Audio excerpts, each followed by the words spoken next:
Fluid management. Session objectives. At the end of the session, participants will be able to understand the fluid compartments and the osmosis between the compartments. Understand the basis of composition of various intravenous fluids and their tonicity. Choose the appropriate IV fluid and the rate of infusion. Assess the fluid balance. Outline the fluid management in special circumstances. Apply corrective measures for electrolyte balances. This will be the session plan: fluid compartments, osmolarity, IV fluids and their composition, assessment of fluid balance. So to begin with, the life starts as a unicellular organism in the sea. Later, they become multicellular organisms. So in the unicellular organism in the sea, there is only one membrane. So there is free exchange of gases, intake of nutrients, electrolytes, and excretion. But in case of multicellular organisms, they are not in touch with sea. They don't have free environment for exchange. So we need separate organs for each function. Say stomach is concerned with the intake of water, electrolytes, and nutrients. Lungs is concerned with oxygenation and carbon dioxide elimination, that is gas exchange. Liver is concerned with the metabolism of such nutrients and electrolytes. Kidney is concerned with the excretion of waste products and balancing the electrolytes, acid-base balance. And the heart is responsible for circulation. It circulates the blood to all these organs and receives back. So we have basically two compartments, the intracellular and extracellular. Total body water is 60% of the body weight, out of which 40% remains inside the intracellular compartment and 20% outside the cell. The extracellular compartment is divided again into two, interstitial and intravascular. Interstitium is between the cells. Intravascular is the volume which remains inside the veins and arteries. So it is 5% intravascular and 15% interstitial. Together, they constitute 20%. In the vessels, artery and veins, vascular compartment, 5% plasma along with 3% blood cells, they contribute to 8% of the body weight. So the blood volume contributes to the 8% of the body weight. Fluid balance by the body. When there is an excess fluid, kidney tries to excrete. When there is a reduced intake or there is a fluid loss, kidney retains the water as well as electrolytes. If the loss is severe, it results in reduction of intravascular circulating blood volume, hypotension, and in case of a very severe loss, there is circulatory shock. How to manage the fluid loss? We should understand what is lost. In case of starvation, it is only free water is lost. So we can give oral water or IV fluids when the patient cannot drink or he should not drink, say like starvation status. Elective starvation before surgeries. If the fluid lost is mild and both water and salt are lost, then consider oral rehydration solutions and IV fluids if you are not able to correct with the oral route. If the fluid loss is moderate to severe and both water and salt are lost, then you have to give intravenous fluids because it needs a rapid replacement. So what is osmosis? It is the movement of solvent, that is water, across a semi-permeable membrane against a solute concentration gradient. So here salt is having a higher concentration and here it is a lower concentration.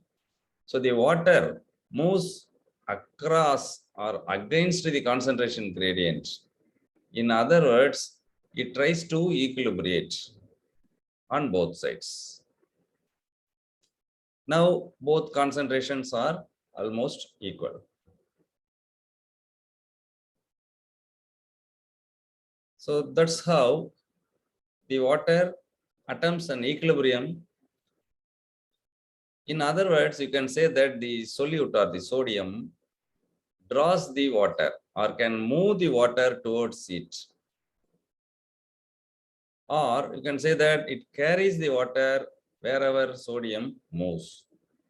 So this osmosis can occur between intracellular and interstitium and intravascular compartment. Now we will see what happens when we give 500 ml of normal saline or ringer lactate. This contains only electrolytes. So when you infuse in the intravascular compartment, they move into the interstitial compartment also. So whenever they move, they take water along with it.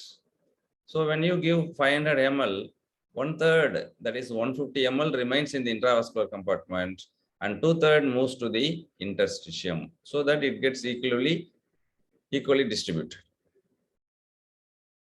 So if you give colloid, what happens?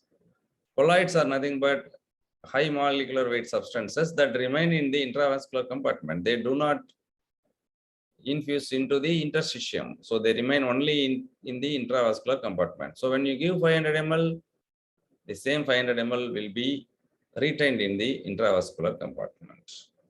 And water remains in the intravascular compartment.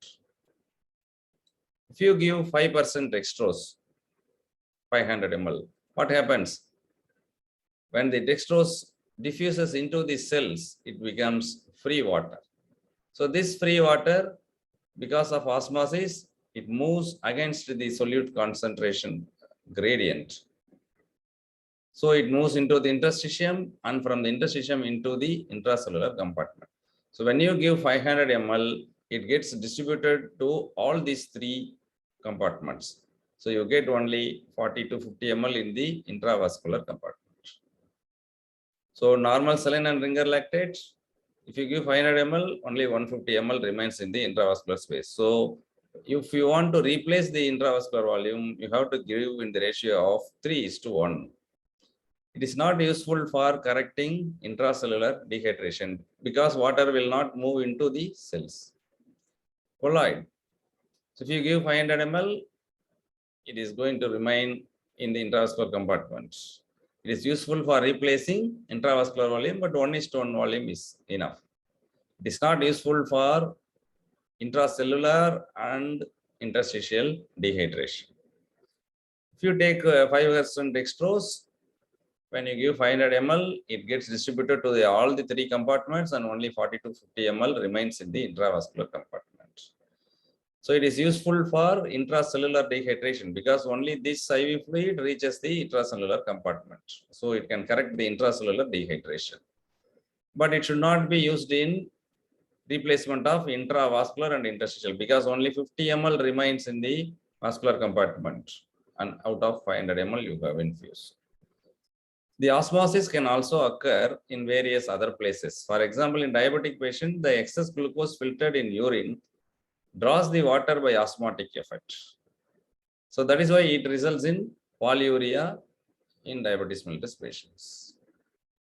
Dextrose solutions in head injury patients. What happens when you are giving only dextrose solutions in the head injury patients? Water moves across all compartments, and so it reaches the intracellular compartment also. So and it may precipitate or worsen the cerebral edema.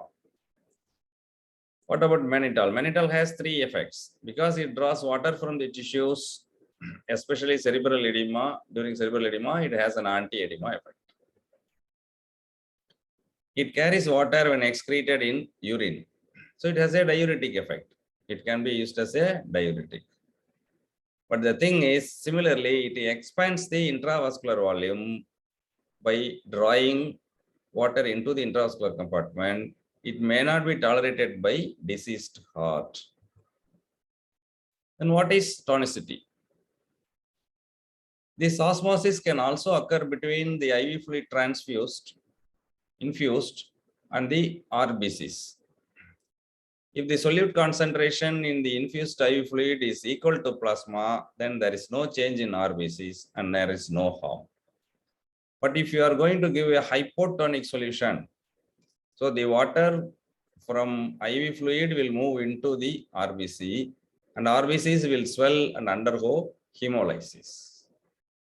If you give hypertonic solution, that is a higher concentration, it will draw the water from RBCs.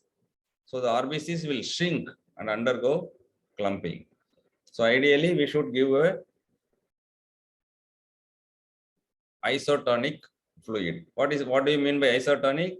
The tonicity should be almost equal to the plasma. Solute concentration should be equal to the plasma. How do you calculate? It is given by the number of osmotically active particles. So sodium, potassium, chloride, bicarbonate are the major electrolytes which determine the number of osmotically active particles. You also have glucose, urea, and albumin. Albumin remains exclusively in the intravascular compartment. It doesn't leak into the interstitial compartment unless there is an inflammation. So the glucose, urea, albumin, they contribute to the osmotically active particle numbers. Generally, it is calculated by the formula 2 into sodium plus potassium, glucose in millimoles and urea in millimoles. Normal range is 275 to 285 millimoles per liter. When you describe in liter, it called as osmolarity. When you describe per kg, it is osmolarity. But for plasma and water, this density is same. So osmolarity and osmolarity can be interchanged. Monovalent ions like sodium, potassium, chloride, bicarbonate, 1 milliequivalent is the same as the 1 millimole. So all fluids to be isotonic to avoid damage to the RBCs. 0.9% saline. So 0.9% saline, it contains 0.9 grams per 100 ml. That means 9 grams per liter, 9,000 milligrams per liter. The molecular weight is 59. When you are going to divide it by the molecular weight, it is going to give 150 millimoles per liter. But what happens, this 150 millimoles dissociates into sodium and chloride ions. So we get 150 plus 150 to 304. It is nearer to the plasma tonicity. So a 0.9% saline is isotonic. And similarly, 5% dextrose, 5 grams per 100 ml, 50 grams per liter, 50,000 milligram per liter. Molecular weight is 180. So the number of osmotically active particles is 277. So it is also isotonic. But when you take 10% dextrose, it is double. So it is hypertonic. When you take 5% dextrose with 0.95% normal saline, DNS, that's what we commonly use. The dextrose gives 277 millimoles. Normal saline gives 304 millimoles, totally 581 millimoles. It is definitely hypertonic. But what happens after infusion, the dextrose moves into the cells and the DNS behaves as normal saline. So there is another thing called isotonic DNS, 4.3% with 0.18% normal saline. So this gives almost 300 millimoles per liter, and it's an isotonic fluid, ideal fluid for maintenance, but DNS is not being used nowadays. We have other better IV fluids. If you see this table, so ringer lactate has lactate in it, 28 milliequivalents. Isolate P is for pediatric. It has a better potassium and better chloride. Isolate M, it is for maintenance. Highest have IV fluid having 30 milliequivalents of potassium. isolate E, then isolate G. Isolate G is replacement for gastric juice loss, that is gastric fluid loss. Their acid is lost, so we are going to give acidified IO fluids, that is ammonium ions. Off normal saline gives half of the tonicity. Hypertonic saline 5% gives a very high tonicity. And albumin, 5% albumin will give same that of plasma, while 25% albumin will give a higher osmotically number of particles. So to be precise, fluid therapy, normal saline is used for resuscitation. Ringer lactate is for replacement, that is surgical dehydration. Dextrose solutions are for maintenance. How do you calculate the maintenance or starvation deficit? 4-to-1 rule. Up to 10 kg, 4 ml per kg per hour.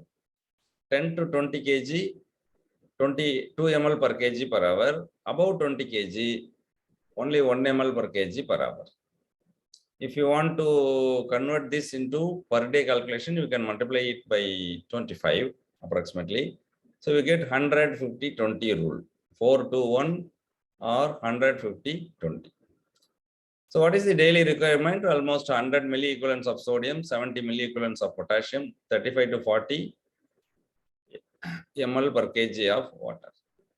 Common regimen is 2 liters of 5% dextrose, 1 liter of normal saline with 20 to 30 milliequivalents of potassium per liter.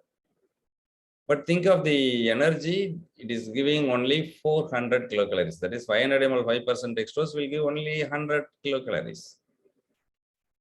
Other combinations like isotonic DNS, isolytic M can also be tried. Potassium can be omitted for first 2 to 3 days. And if you are going to continue the intravenous IV fluids for more than a week, and only IV route is possible for nutrition, like giving lipids, amino acids, vitamins, and the minerals, we have to go for a central way. And extra allowances for the temperature, Rayleigh tube aspirate. Reduction in this maintenance for a patient suffering from renal insufficiency, cardiac decompensation. So think of neonates during first 3 days, they are given 10% dextrose and doesn't contain any electrolytes. So it has to lose electrolytes. That is why 10% dextrose is given for neonates. Regarding dehydration, you can grade the dehydration into mild, moderate, severe based on the percentage of loss of weight, say 2%, 5%, 10%. How you are going to infuse this? Total volume to be replaced half in the first hour, half in the next 4 hours. The first hour, it can be a normal saline or ringer lactate. In the next 4 hours, second half, it will be like NS or RL alternated with the 5% dextrose. So the 5% dextrose will get distributed to cellular compartment also. So it will hydrate the cellular compartment also. If there is a hypotension, use normal saline. Blood loss. See, up to 10% blood loss, we can give crystallites 3:1 ratio. 10 to 20% loss, we can give colloids 1:1 ratio. More than 20% loss, we have to give blood for blood loss. In case of children, the 20% becomes 10% in healthy child and 5% in sick child. So in a sick child, even 5%, just more than 5% blood loss has to be compensated. And what is the third space loss? It is the fluid sequestrated. It is not available for the fluid exchange. For example, pancreatitis, peritonitis, intestinal obstruction, there is massive water content which is not available for the circulation. Then tissues exposed during surgery to atmosphere. Adequacy of fluid therapy. How do you assess whether we have given adequately? Urine output 1 ml per kg per hour indicates good perfusion, but we need minimum at least 0.5 ml per kg per hour. Clinical improvement, consciousness, if it is lost or if the patient was drowsy, it is improving.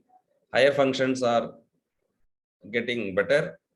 Hemodynamic stability, systole returns to normal, diastole decreases to normal, while the pulse pressure widens to normal. When there is a reduction in fluid volume, systole falls, diastole rises, so the pulse pressure narrows down. Signs of good peripheral circulation, say capillary filling, venous filling, skin warmth, skin turgor, if it is lost. How to know that there is excess fluid administration? You may be seeing puffiness of face, conjunctival edema, and sometimes the patient will have dyspnea, elevated JVP, and features of pulmonary edema. So it's pulmonary edema overload, fluid overload.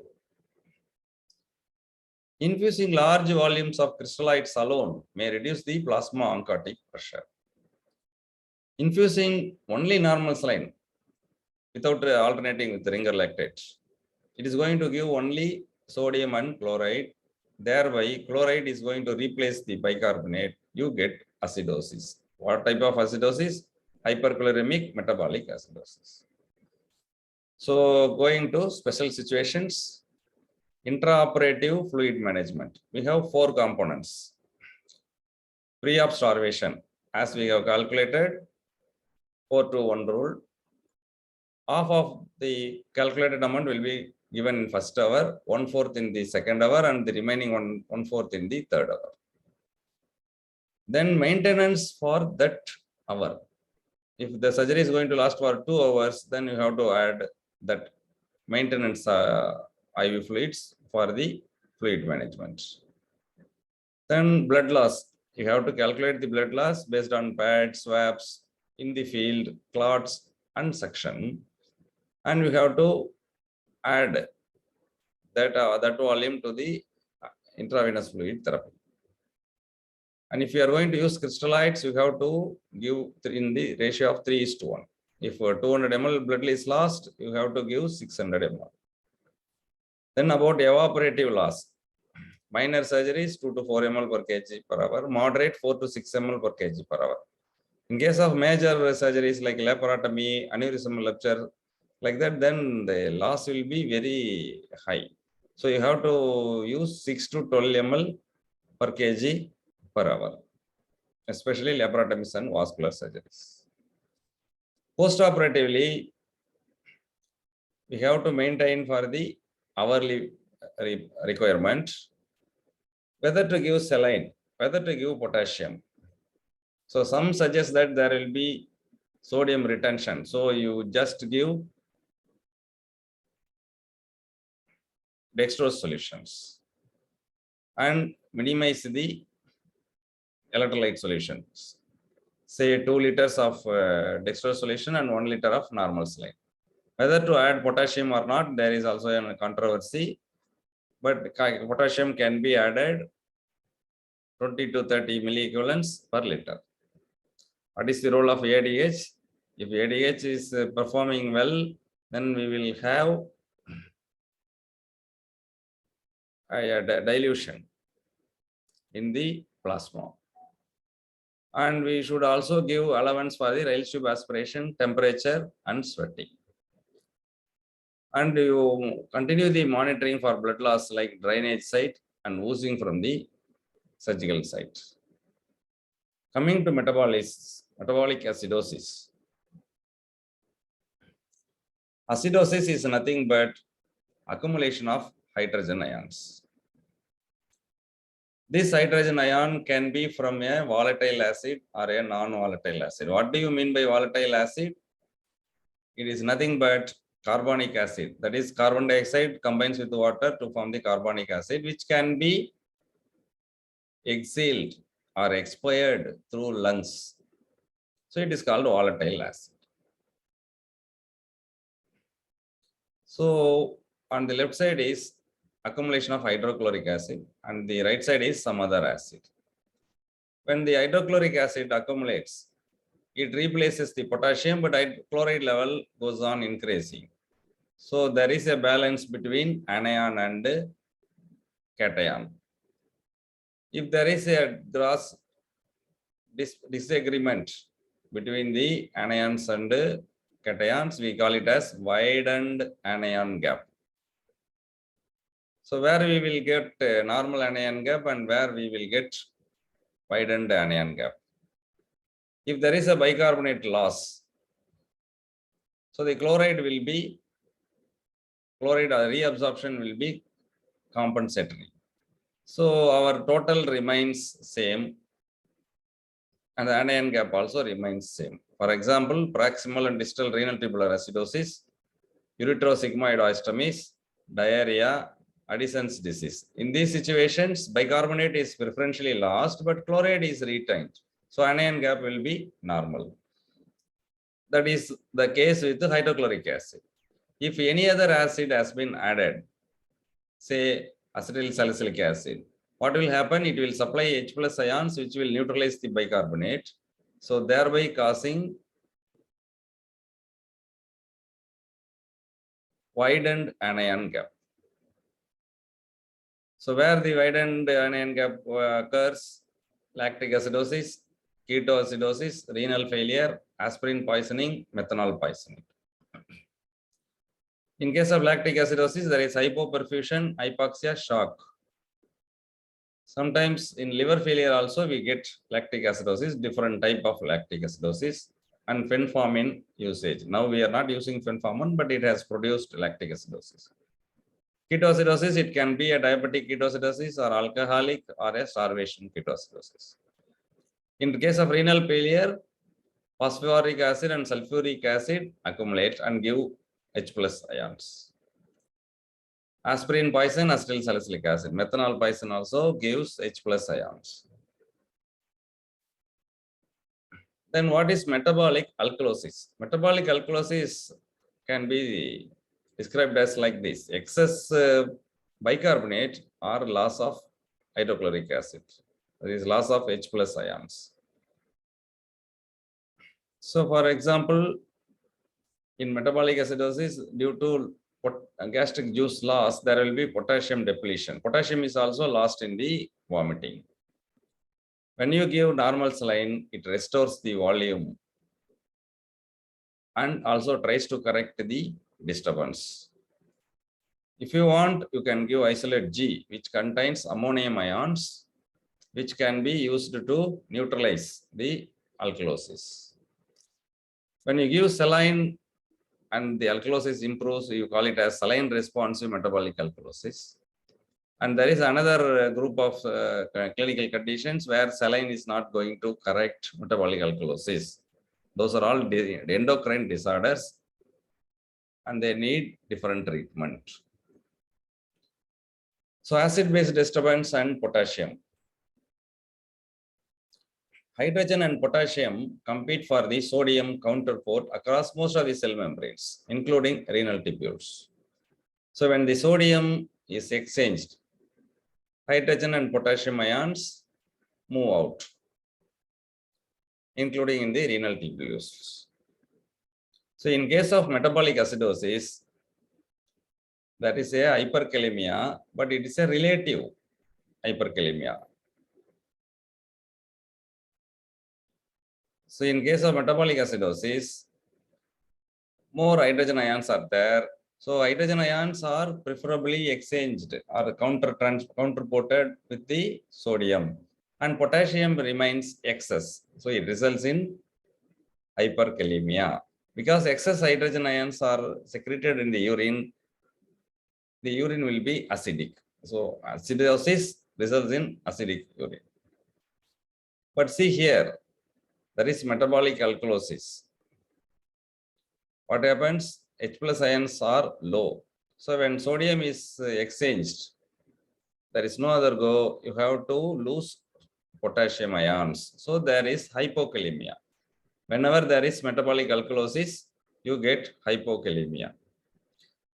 And potassium depletion can cause metabolic alkalosis, because when the potassium is less, hydrogen ions are preferentially lost or exchanged.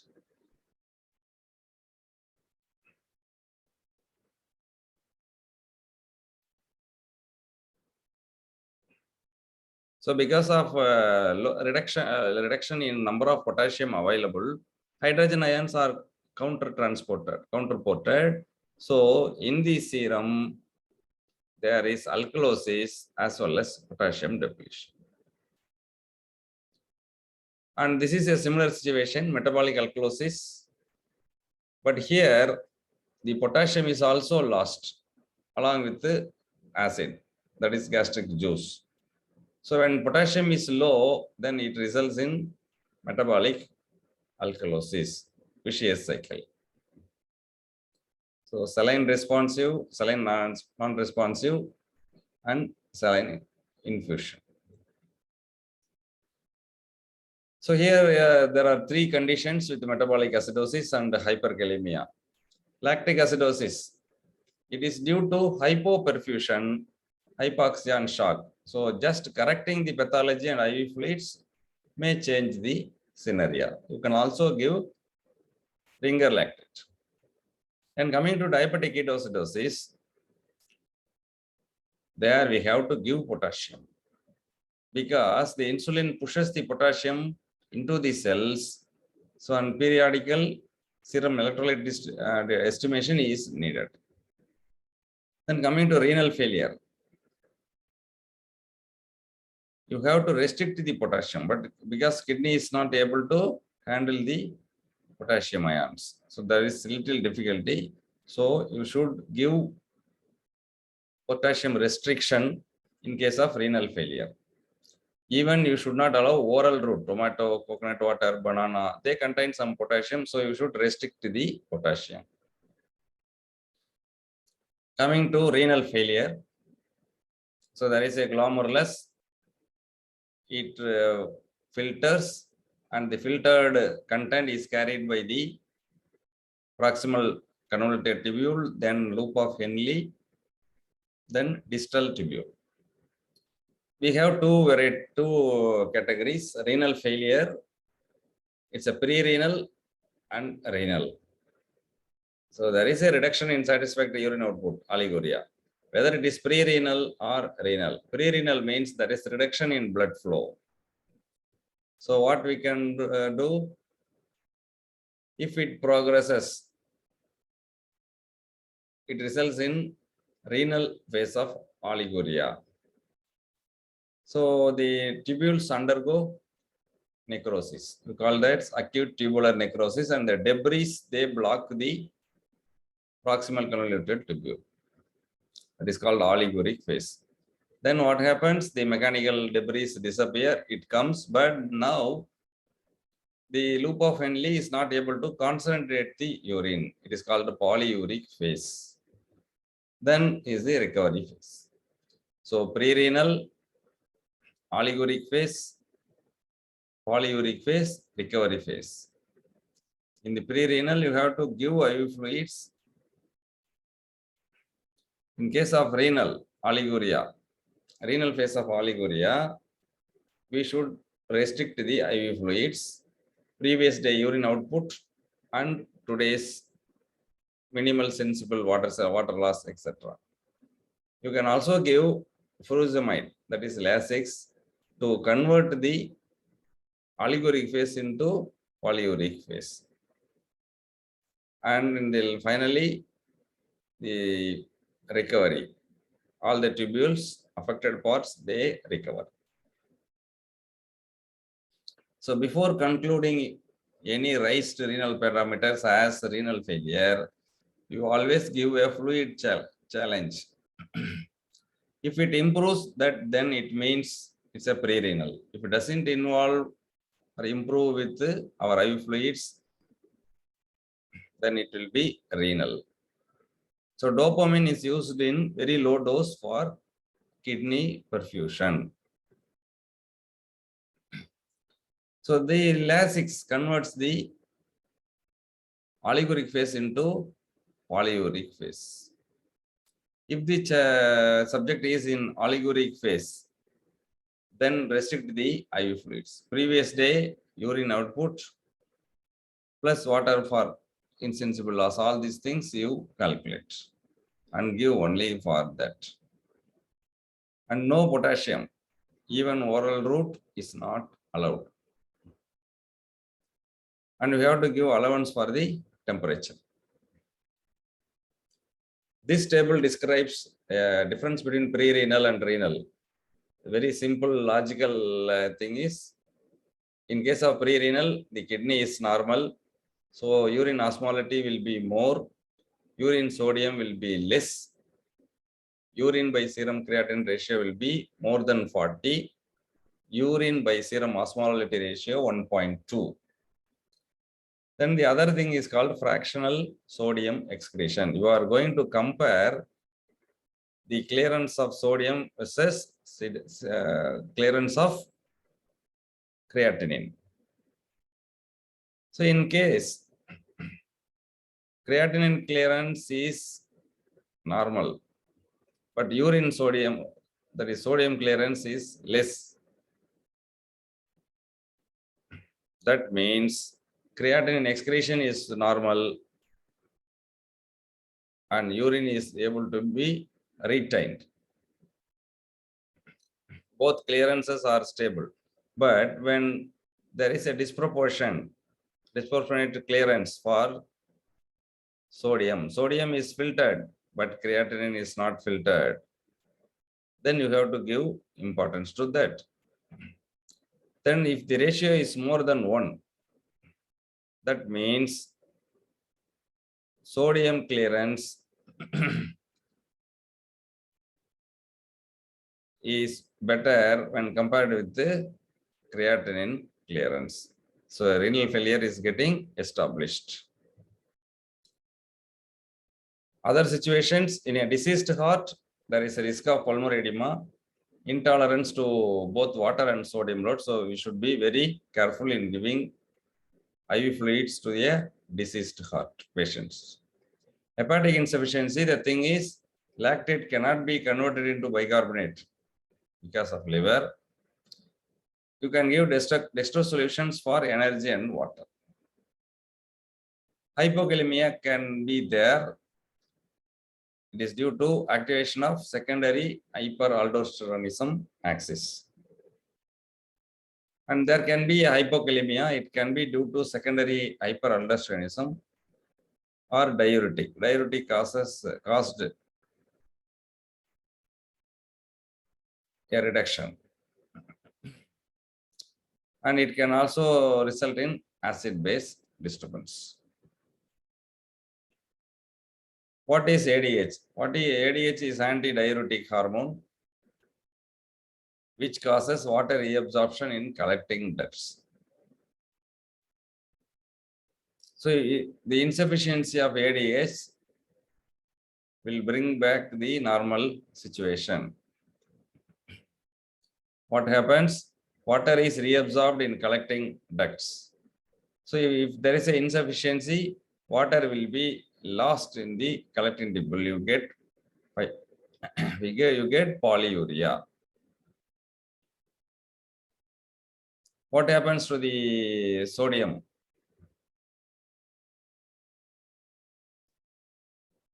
When there is fluid loss, but there is no sodium loss.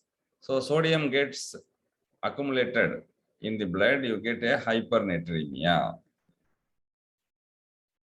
What will happen if you give IV fluids, normal saline or rapid correction methods? We can compensate the function. What happens when there is an excess ADH? We call it as syndrome of inappropriate ADH secretions. So water is reabsorbed. Water has to be reabsorbed in the collecting duct. Here it is done in excess. So what does it mean? When there is more fluid coming into the vascular stream without cellular compartment, then it may result in hyponatremia, where sodium will be less than 125, urine sodium will be more than 20. Plasma control is less than 260. There is no hypovolemia. The treatment is hypertonic saline. But you may give, if you give rapidly and correct the existing hypokalemia, then it results in central pontine myelinosis syndrome. Other situations, hyperosmolar non-ketotic coma, there is a high blood glucose, high osmolarity, so there is an osmotic diuresis. Water loss will be more than the electrolytes. Of the normal saline is preferred. Of normal saline is preferred. If you see a patient with hyponatremia, sodium is low, you check whether the patient is dehydrated or not. If the patient is dehydrated, that means sodium and water, they are lost. Then again check urine sodium sample. If there is a more increased loss of sodium in urine, you check the urine test and ask whether yes or no. If the subject says that yes, that means it is lost through the kidney. If it is not, it is lost somewhere.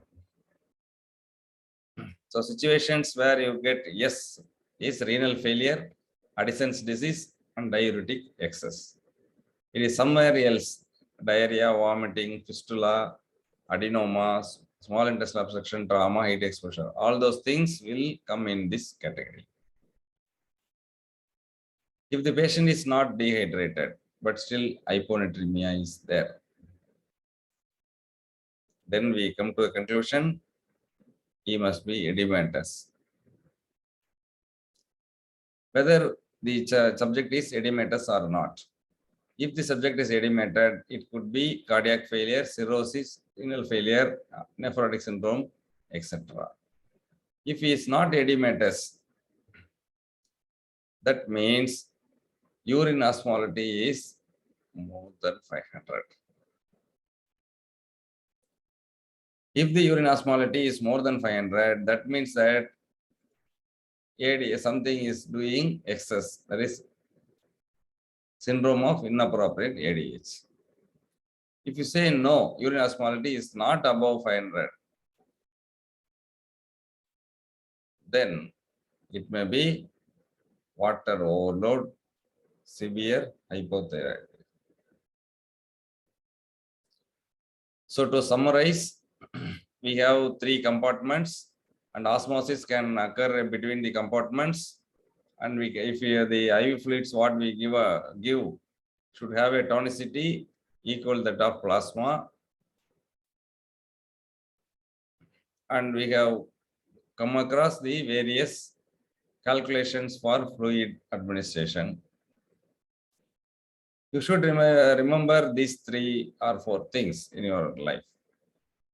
Hypotension may be due to hypovolemia, but the absence of hypotension will not rule out hypovolemia. Hypotension with tachycardia may be due to severe blood loss.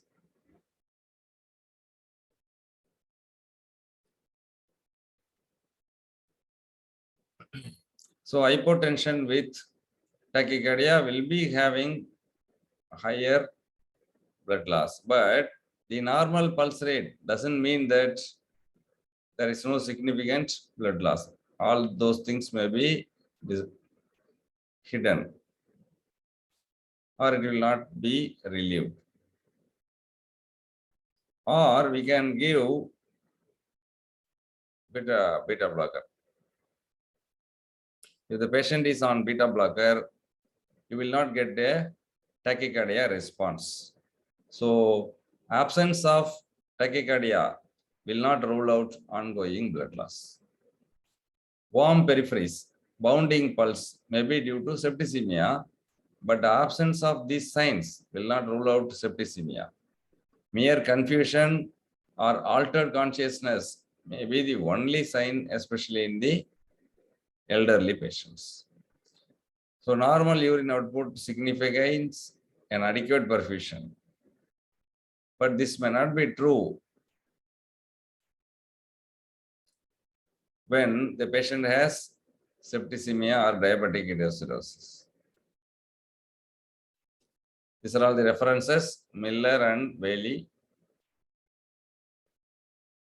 That's all.